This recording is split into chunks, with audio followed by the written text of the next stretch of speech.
सत्यनारायण भगवान व्रत कथा में भगवान विष्णु के सत्य स्वरूप के बारे में बताया गया है। इस व्रत का पाठ करने से घर में सुख समृद्धि का वास होता है और भगवान विष्णु की कृपा बनी रहती है। एक समय की बात है, नैशरण्य तीर्थ में शनिकादि 88,000 ऋषियों ने श्री सूत जी से पूछा है, प्रभु, इस कलियुग में वेद विद्या रहित मनुष्यों को प्रभु भक्ति किस प्रकार मिल सकती है तथा उनका उद्धार कैसे होगा। हे मुनि श्रेष्ठ, कोई ऐसा तप बताइए जिससे थोड़े समय में ही पुण्य मिले और मनवांछित फल भी मिल जाए। इस प्रकार की कथा सुनने की हम इच्छा रखते हैं। सर्व शास्त्रों के ज्ञाता सूत जी बोले, हे वैष्णवों में पूज्य, आप सभी ने प्राणियों के हित की बात पूछी है, इसलिए मैं एक ऐसे श्रेष्ठ व्रत को आप लोगों को बताऊंगा जिसे नारद जी ने लक्ष्मी नारायण जी से पूछा था और लक्ष्मीपति ने मुनिश्रेष्ठ नारद जी से कहा था। आप सब इसे ध्यान से सुनिए। एक समय की बात है, योगीराज नारद जी दूसरों के हित की इच्छा लिए अनेकों लोकों में घूमते हुए मृत्युलोक में आ पहुँचे। यहाँ उन्होंने अनेक योनियों में जन्मे प्रायः सभी मनुष्यों को अपने कर्मों द्वारा अनेकों दुखों से पीड़ित देखा। उनका दुख देख नारद जी सोचने लगे कि कैसा यत्न किया जाए जिसके करने से निश्चित रूप से मानव के दुखों का अंत हो जाए। इसी विचार पर मनन करते हुए वह विष्णुलोक में गए। वहाँ वह देवों की ईश नारायण की स्तुति करने लगे, जिनके हाथों में शंख, चक्र, गदा और पद्म थे, गले में वरमाला पहने हुए थे। स्तुति करते हुए नारद जी बोले, हे भगवान, आप अत्यंत शक्ति से संपन्न हैं, मन तथा वाणी भी आपको नहीं पा सकती हैं। आपका आदि, मध्य तथा अंत नहीं है।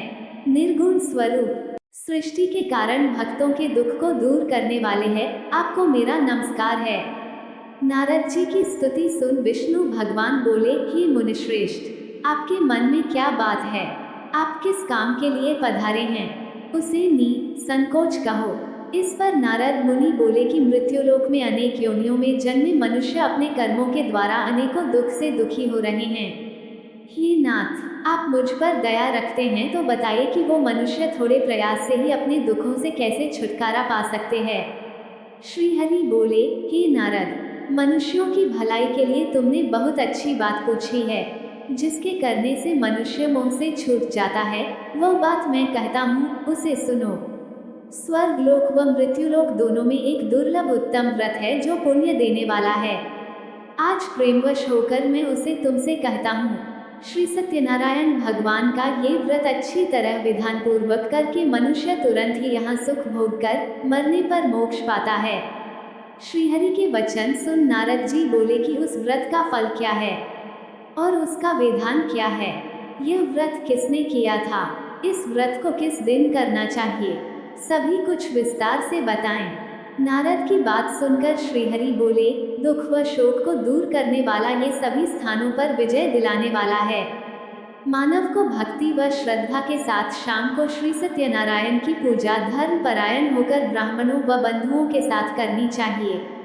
भक्ति भाव से ही नैवेद्य, केले का फल, घी, दूध और गेहूं का आटा सवाया लें। गेहूं के स्थान पर साठी का आटा, शक्कर तथा गुड़ लेकर व सभी भक्षण योग्य पदार्थों को मिलाकर भगवान का भोग लगाएं। ब्राह्मणों सहित बंधु बांधवों को भी भोजन कराएं। उसके बाद स्वयं भोजन करें। भजन कीर्तन के साथ भगवान की भक्ति में लीन हो जाएं। इस तरह से सत्यनारायण भगवान का ये व्रत करने पर मनुष्य की सारी इच्छाएं निश्चित रूप से पूरी होती हैं। इस कलिकाल अर्थात कलियुग में मृत्युलोक में मोक्ष का यही एक सरल उपाय बताया गया है। श्री सत्यनारायण व्रत कथा का पहला अध्याय संपूर्ण। बोलिए श्री सत्यनारायण भगवान की जय। सत्यनारायण भगवान की व्रत कथा का दूसरा अध्याय। सूत जी बोले, हे ऋषियों, जिसने पहले समय में इस व्रत को किया था उसका इतिहास कहता हूँ, ध्यान से सुनो। सुंदर काशीपुरी नगरी में एक अत्यंत निर्धन ब्राह्मण रहता था। भूख प्यास से परेशान वह धरती पर घूमता रहता था। ब्राह्मणों से प्रेम करने वाले भगवान ने एक दिन ब्राह्मण का वेश धारण कर उसके पास जाकर पूछा, हे विप्र, नित्य दुखी होकर तुम पृथ्वी पर क्यों घूमते हो? दीन ब्राह्मण बोला, मैं निर्धन ब्राह्मण हूँ, भिक्षा के लिए धरती पर घूमता हूँ। हे भगवान, यदि आप इसका कोई उपाय जानते हो तो बताइए। वृद्ध ब्राह्मण कहता है कि सत्यनारायण भगवान मनोवांछित फल देने वाले हैं, इसलिए तुम उनका पूजन करो। इसे करने से मनुष्य सभी दुखों से मुक्त हो जाता है। वृद्ध ब्राह्मण बनकर आए सत्यनारायण भगवान उस निर्धन ब्राह्मण को व्रत का सारा विधान बताकर अंतर्धान हो गए। ब्राह्मण मन ही मन सोचने लगा कि जिस व्रत को वृद्ध ब्राह्मण करने को कह गया है, मैं उसे जरूर करूंगा। ये निश्चय करने के बाद उसे रात में नींद नहीं आई। वह सवेरे उठकर सत्यनारायण भगवान के व्रत का निश्चय कर भिक्षा के लिए चला गया। उस दिन निर्धन ब्राह्मण को भिक्षा में बहुत धन मिला, जिससे उसने बंधु बांधवों के साथ मिलकर श्री सत्यनारायण भगवान का व्रत संपन्न किया। भगवान सत्यनारायण का व्रत संपन्न करने के बाद वह निर्धन ब्राह्मण सभी दुखों से छूट गया और अनेक प्रकार की संपत्तियों से युक्त हो गया। उसी समय से यह ब्राह्मण हर माह इस व्रत को करने लगा। इस तरह से सत्यनारायण भगवान के व्रत को जो मनुष्य करेगा वह सभी प्रकार के पापों से छूटकर मोक्ष को प्राप्त होगा। जो मनुष्य इस व्रत को करेगा वह भी सभी दुखों से मुक्त हो जाएगा। सूत जी बोले कि इस तरह से नारद जी से नारायण जी का कहा हुआ श्री सत्यनारायण व्रत को मैंने तुमसे कहा। हे विप्रो, मैं अब और क्या कहूँ। ऋषि बोले, हे मुनिव, संसार में उस विप्र से सुनकर और किस किस ने इस व्रत को किया, हम सब इस बात को सुनना चाहते हैं। इसके लिए हमारे मन में श्रद्धा का भाव है। सूत जी बोले, हे मुनियों, जिस जिसने इस व्रत को किया है वे सब सुनो। एक समय वही विप्र धन व ऐश्वर्य के अनुसार अपने बंधु बांधवों के साथ इस व्रत को करने को तैयार हुआ। उसी समय एक लकड़ी बेचने वाला बूढ़ा आदमी आया और लकड़ियां बाहर रखकर अंदर ब्राह्मण के घर में गया। प्यास से दुखी वह लकड़हारा उनको व्रत करते देख विप्र को नमस्कार कर पूछने लगा कि आप ये क्या कर रहे हैं। तो उन्होंने बताया कि व्रत कर रहा हूँ तथा इसे करने से क्या फल मिलेगा, कृपया मुझे भी बताएं। ब्राह्मण ने कहा कि सब मनोकामनाओं को पूरा करने वाला ये सत्यनारायण भगवान का व्रत है।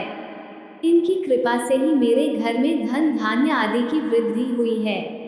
विप्र से सत्यनारायण व्रत या के बारे में जानकर लकड़हारा बहुत प्रसन्न हुआ। चरणामृत लेकर वह प्रसाद खाने के बाद वह अपने घर गया। लकड़हारे ने अपने मन में संकल्प किया कि आज लकड़ी बेचने से जो धन मिलेगा उसी से श्री सत्यनारायण भगवान का उत्तम व्रत करूंगा।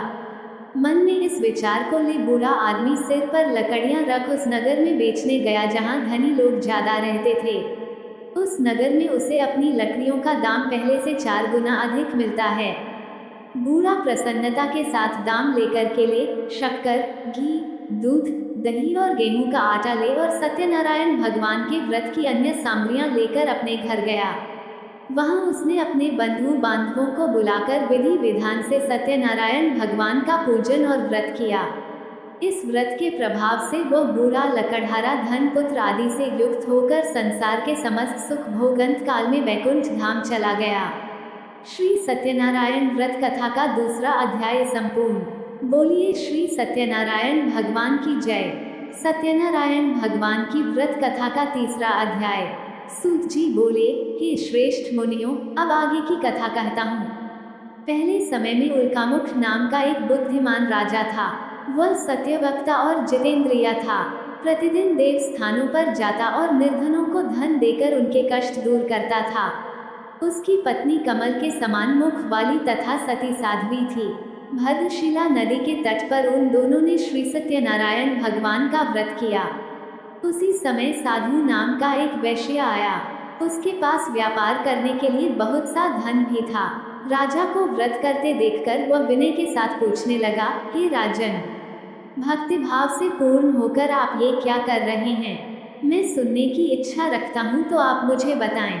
राजा, साधु, अपने बंधु बांधवों के साथ पुत्रादि की प्राप्ति के लिए एक महाशक्तिमान श्री सत्यनारायण भगवान का व्रत व पूजन कर रहा हूँ। राजा के वचन सुन साधु आदर से बोला, हे राजन, मुझे इस व्रत का सारा विधान कहिए। आपके कथनानुसार मैं भी इस व्रत को करूँगा। मेरी भी संतान नहीं है और इस व्रत को करने से निश्चित रूप से मुझे संतान की प्राप्ति होगी। राजा से व्रत का सारा विधान सुन व्यापार से निवृत्त हो वह अपने घर गया। साधु वैश्य ने अपनी पत्नी को संतान देने वाले इस व्रत का वर्णन कह सुनाया और कहा कि जब मेरी संतान होगी तब मैं इस व्रत को करूंगा। साधु ने इस तरह के वचन अपनी पत्नी लीलावती से कहे। एक दिन लीलावती पति के साथ आनंदित हो सांसारिक धर्म में प्रवृत्त होकर सत्यनारायण भगवान की कृपा से गर्भवती हो गई। 10वें महीने में उसके गर्भ से एक सुंदर कन्या ने जन्म लिया। दिनों दिन वह ऐसे बढ़ने लगी जैसे कि शुक्ल पक्ष का चंद्रमा बढ़ता है। माता पिता ने अपनी कन्या का नाम कलावती रखा। एक दिन लीलावती ने मीठे शब्दों में अपने पति को याद दिलाया कि आपने सत्यनारायण भगवान के जिस व्रत को करने का संकल्प किया था उसे करने का समय आ गया है, आप इस व्रत को करिए।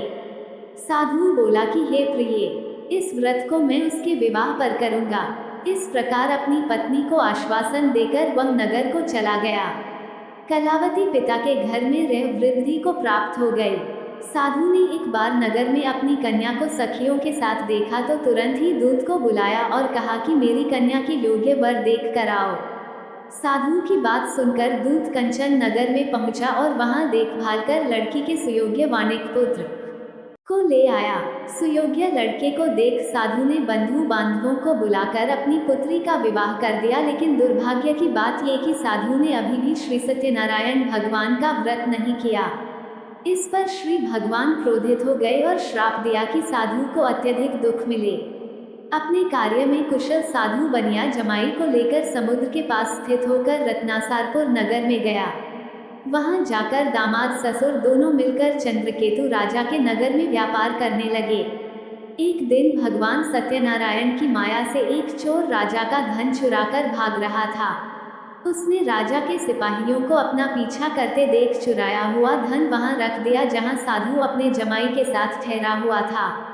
राजा के सिपाहियों ने साधु वैश्य के पास राजा का धन पड़ा देखा तो वह ससुर जमाई दोनों को बांधकर प्रसन्नता से राजा के पास ले गए और कहा कि उन दोनों चोरों हम पकड़ लाए हैं, आप आगे की कार्यवाही की आज्ञा दें।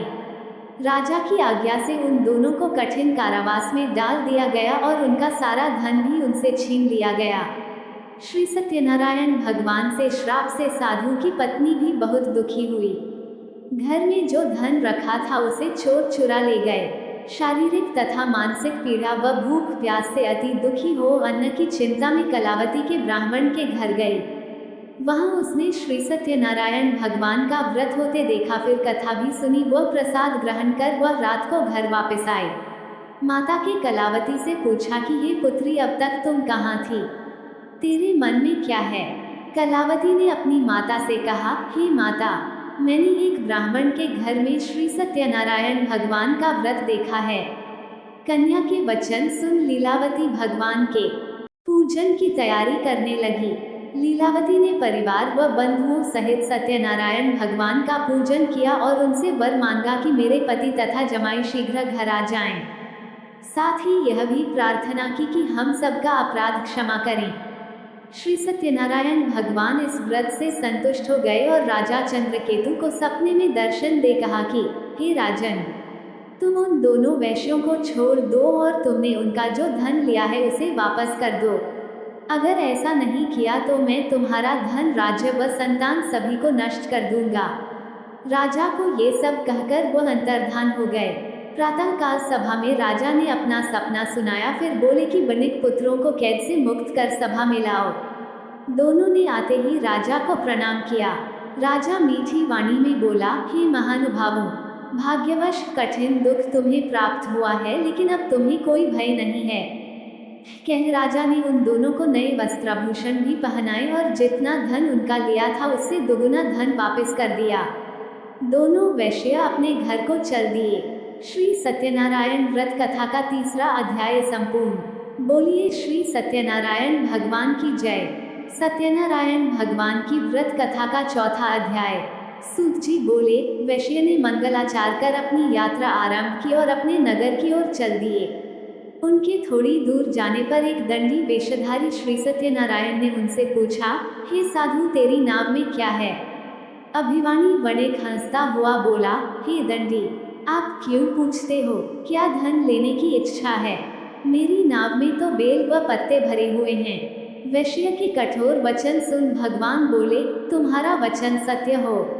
दंडी ऐसे वचन कह वहां से दूर चले गए।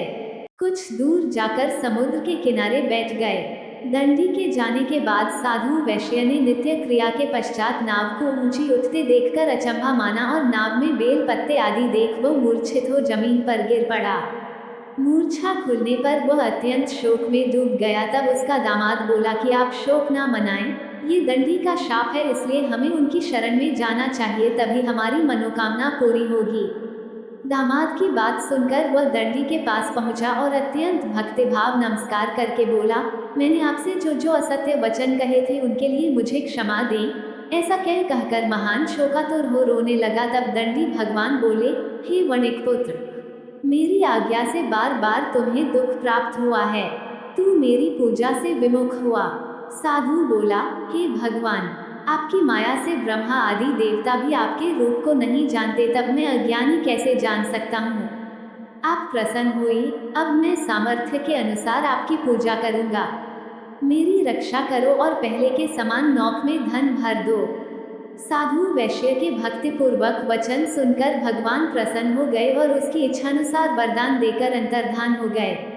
ससुर जमाई जब नाव पर आए तो नाव धन से भरी हुई थी। फिर वहीं अपने अन्य साथियों के साथ सत्यनारायण भगवान का पूजन कर अपने नगर को चल दिए। जब नगर के नजदीक पहुंचे तो दूत को घर पर खबर करने के लिए भेज दिया। दूत साधु की पत्नी को प्रणाम कर कहता है कि मालिक अपने दामाद सहित नगर के निकट आ गए हैं।